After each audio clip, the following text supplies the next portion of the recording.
We are the Ministry of the Real Truth, and we've been poking around on the internet, and we came across this book, The Evolution Hoax Exposed, by A.N. Field.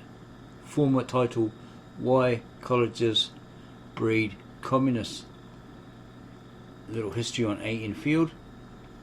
Arthur Nelson Field, 27th February 1882, died 3rd January 1963, was a New Zealand journalist, writer and political activist. Born in Nelson, he was the first son of 4 children born to Tom Field and Jessica Black. His father was managing director of Wilkins and Field Hardware in his native city, which his grandfather had founded, and served as a Nelson City Councillor and Reform Party Member of Parliament for the Nelson electorate from 1914 to 1919.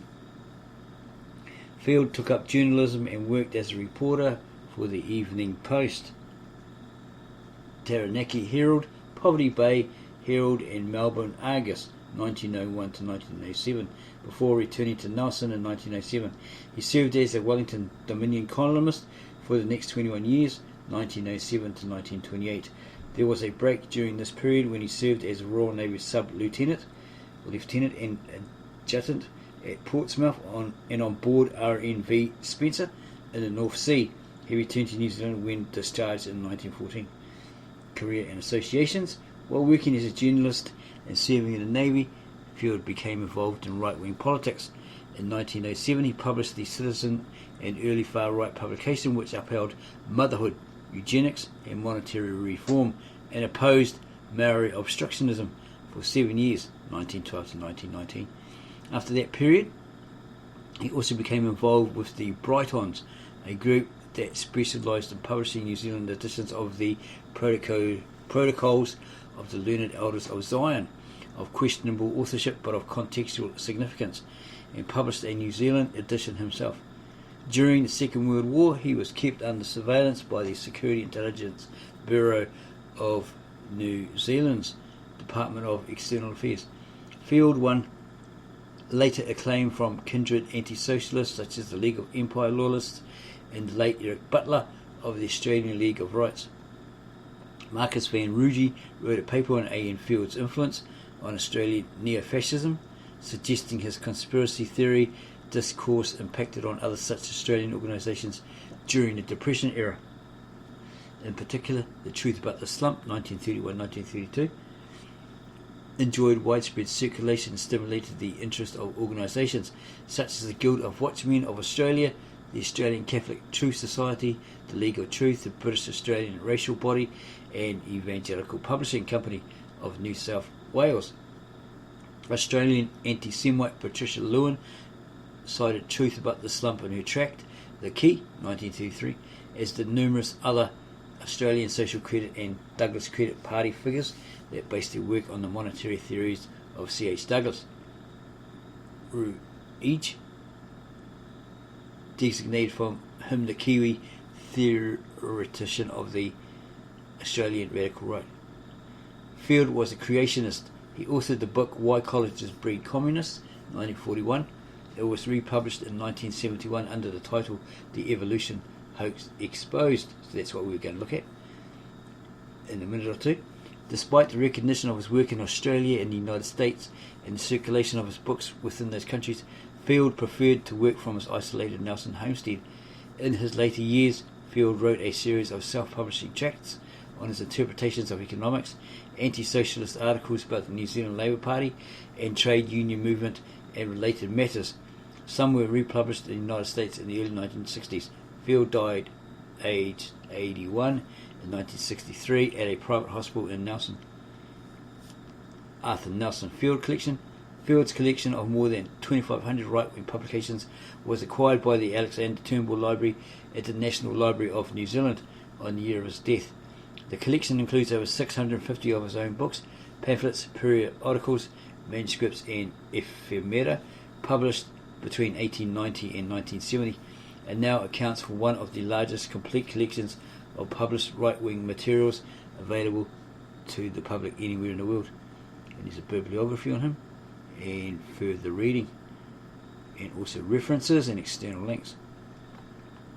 So we are going to have a look at his book The Evolution Hoax Exposed. Former title, Why Colleges Breed Communists. First published 1941. Evolutionism is a subject which the author examines. It is a subject the implications of which are, for some, obscured by the rhodomontade of certain scientists. More dangerously, the true character of evolutionism is clouded for many by the vapourings of professional religionists, and in particular by such as choose to dispense that peculiar mixture of Clergianity and Marxism known as the social gospel. In the mass media of England, the TV, the press and the wireless, evolutionism is sacrosanct, and its speculative basis must not be discussed. The more vocal propagandists of the cult, however, have been granted access to the schools and universities. It is as paid educationalists that these are now licensed to press their atheism upon captive audiences, and where and whenever possible to overthrow the faith of children. In this compact survey, Mr. Field shows evolutionism to be a scientific fraud. He brings forward the facts which enable him to recognise the modern university college as a machine for de-Christianizing and demoralizing the community. In his chapter, Evolution's Offspring, the author opens up a very fruitful line of research and reveals the origin of much of the spiritual and intellectual unrest of our times. This is generated by the willful abandonment of Scripture, biblical Scripture, yet there are signs that the world is coming full circle. Again, one here, one there, is prompted to return to and to dare to believe what God has written.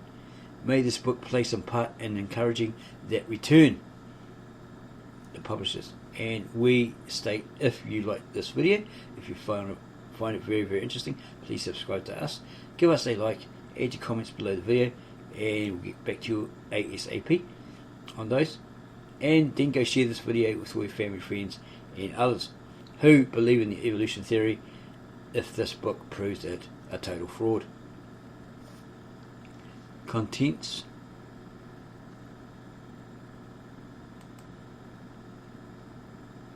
Contents continued. In conclusion, appendix, scientists who reject evolution. Chapter 1. Theory versus reality. The purpose of this book is to show the falsity of a theory which for 3/4 of a century has dominated all British thought. Nominally, the theory of organic evolution is no more than a proposition in biological science. Actually, it is the parent and support of a whole host of subsidiary theories, political, economic and scientific, all accepting as established truth things which are wholly unproven, and many of which are demonstrably untrue. On evolution's 21st birthday in 1880, Thomas Huxley, chief propagandist of the Darwinian gospel, remarked that it was the customary fate of new truths to begin as heresies and to end as superstitions. Huxley's Life and Letters, 2, chapter 2, page 12 probably. Evolution disguised as truth has run this full course. In the light of all the facts, it is no overstatement to say that it has made the universities and higher educational institutions of the British Empire not centres of enlightenment but haunts of superstition and intellectual darkness. The theory of evolution is only kept going by constant distortion of observed fact, and its main result is wrong-headed thinking on all aspects of life. In the universities of Britain, the British Empire and the United States, a strong undercurrent of subversive influence has been operating on the minds of students for many years past. Many people who have never had occasion to look into the matter closely regard this as due to nothing more than misguided ebullitions of youthful enthusiasm. There is evidence, however, of organised effort over many years in the work of deliberately pumping subversion into Britain's universities. Even a generation back, it was recognised in New Zealand that the little trickle of university professors from Britain was bringing with it a steady insinuation of materialistic and subversive ideas into the minds of students. Since the outbreak of the present war, 1900, 1914 to 18. Since the outbreak of the present war, public feeling on the matter has found emphatic expression in some parts of New Zealand at this time of this being published. Evolutionist teaching prepares the ground for subversion. It is well recognised that this mental infection is apt to colour the whole outlook on life of those who suffer it. Two professors of the University of London in 1933 were so impressed by this that they set out to collect statistics as to how far students supporting one advanced, progressive or unorthodox movement tended to support other such movements. The questionnaire did not inquire if the students believed in evolution, for this is nowadays taken for granted. According to the London Patriot of May 25, 1933, the numerous movements listed in the professorial questionnaire include birth control, abortion, sexual freedom, new education without coercion or being pushed or tricked or persuaded, rationalism, atheism, nudism, psychoanalysis, anarchism, communism, socialism, refusal of military service, sterilisation, etc.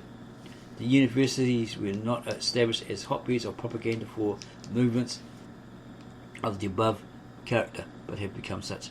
In the United States in 1934, a somewhat similar questionnaire was circulated by an undergraduate organisation of Harvard University. The numerous questions in the forms distributed being, however, almost wholly on psychoanalytic sex lines, with inquiry into students' views and habits. Boston Evening Transcript, March 14 and 15, 1934. These two inquiries bear sufficient testimony to a similar trend of infection in leading educational institutions in both Britain and the United States. The practical outcome of university education today, or at that time, was the production of people with a boundless belief in all manner of unverified and often unverifiable theories. At the same time, the general public was inspired with an equally boundless and equally groundless belief in anything labelled as science. Experience is thrust out the window as a useless teacher, and some little noddy of a university graduate with a bag full of theories is blindly entrusted with the task of remaking heaven and earth.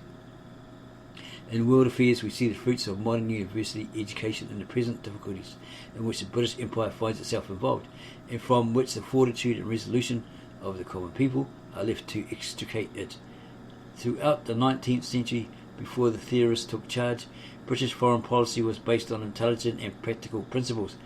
Ample armed force and minimum interference in European affairs was the rule, and long stretches of almost unbroken peace were the result.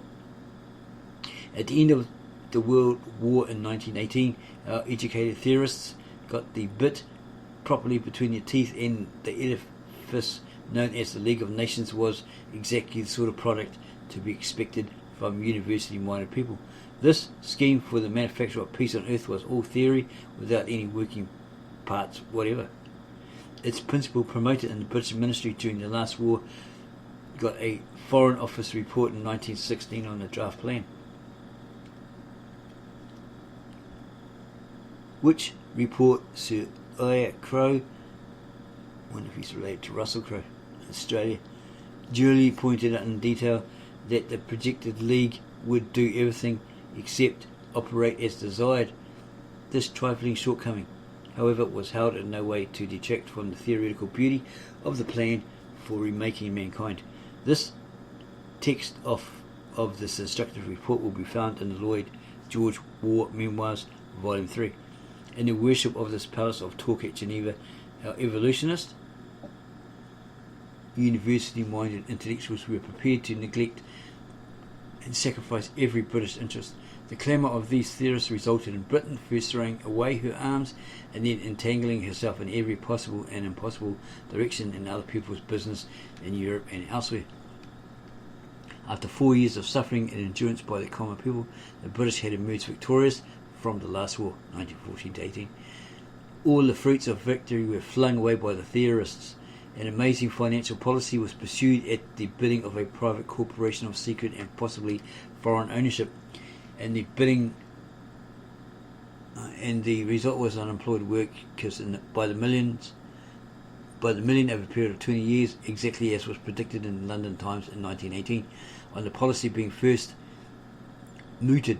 No effort worth speaking of was made to develop the nation's worldwide heritage. A great part of the time of the political heads was taken up in rushing from one international conference to the next and signing pact after pact, each of which duly provided or proved worthless almost before the ink was dried on it, or dry on it.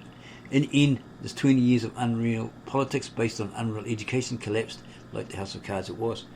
Britain found herself plunged into war under more disadvantageous circumstances in point of equipment and allies than ever before in her history. In this struggle, the mass of the nation, as before, is exhibiting the high qualities of the British race. As for the intellectuals, they have made the war the occasion for producing an even more flamboyant theoretical construction than the League of Nations plan of the last war. Under the name of Federal Union, this proposes a restoration of the gold standard for the benefit of the international finances owning the world's gold stock, the dissolution of the British Empire, and for all practical purposes, its virtual absorption by the United States. This remarkable project, the present writer hopes to review at a later date.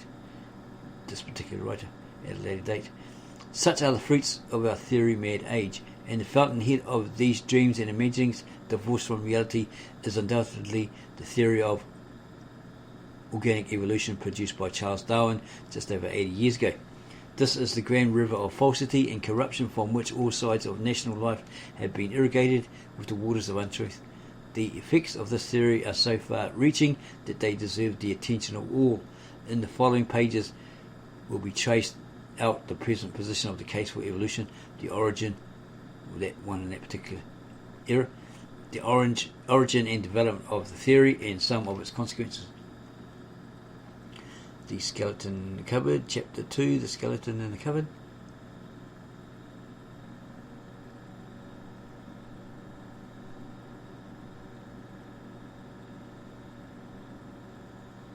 Modern evolutionist theory dates from the writings of two French scientists of this period, the Comte Buffon and M. Lamarck, the latter of whom propounded a theory of evolution by inheritance or acquired characters. Evolutionist ideas were also advanced in England by a medical man and author of Derby, Dr. Erasmus Darwin, correspondent and admirer of Jean-Jacques Rousseau, chief philosopher of the French Revolutionary era. Ideas of evolution began to float about, and in 1813 Dr. W.C. Wells aired the subject before the Royal Society in London. Scientists in the first half of the 19th century were by no means all believers in evolution. The creationists were in a great majority, and the evolutionists lacked a plausible theory of how evolution had occurred. This was all altered on the appearance of Charles Darwin's Origin of Species in 1859. Darwin's theory was that all species had evolved from primal protoplasm by natural selection or survival of the fittest in the struggle for existence. As lambs still continued to appear with tails, despite the fact that their parents had had theirs cut off for generations back, Lamarck's idea of evolution by inheritance of acquired characters had failed to convince. Darwin not only provided a more attractive theory, but he elaborated it in a big book. He directed attention to the way breeders of domestic animals and plants got new varieties by selective breeding. He quoted instances of small variations occurring in all directions in living things. He argued that the rate of multiplication of living things produced an intense struggle for existence, exterminating those with unfavourable variations and permitting those with favourable variations to nourish and increase. The idea of evolution as thus propounded met with immediate and astounding success. Not all scientists accepted it by any means, but it caught on and disbelievers were soon shouted it down. In his presidential address to the British Association for the Advancement of Science in 1937, Sir Edward Poulton said the records showed that Dr. Wright back in 1881 was the last person to express disbelief in evolution at this British Scientist Parliament. The article on evolution in the current 1929 edition of the Encyclopaedia Britannica affirmed evolution to be an established fact, supported by overwhelming evidence. In current newspapers and magazine literature, evolution is similarly treated as a fact beyond dispute, and in colleges and schools is usually rammed down the pupils' throats as incontrovertible truth. Nevertheless, there is a slight hiatus in the argument. There is, unfortunately for evolutionists, not a shred of evidence of any living thing ever evolving into some different kind of living thing capable of breeding, but infertile with its parent stock. All that breeding experiments have produced is mere varieties, fertile with their parent stock, or are sterile hybrids, incapable of breeding, such as the mule produced by a cross between horse and donkey. All living things go on obstinately producing young after their own kind and no other kind. Evolution has to show that living things can break through their natural breeding limits, and this is just what evolution has been quite unable to show. This small defect in an otherwise pleasing theory Darwin glossed over in his books. Nevertheless, Darwin admitted in the introduction to his Origin of Species that evolution as a scientific theory would be unsatisfactory until it could be shown how the innumerable species inhabiting this world have been modified. Before he got to the end of his 700 pages, Darwin ignored this requirement, for without meeting it, he declared himself in his concluding chapter thoroughly convinced of evolution.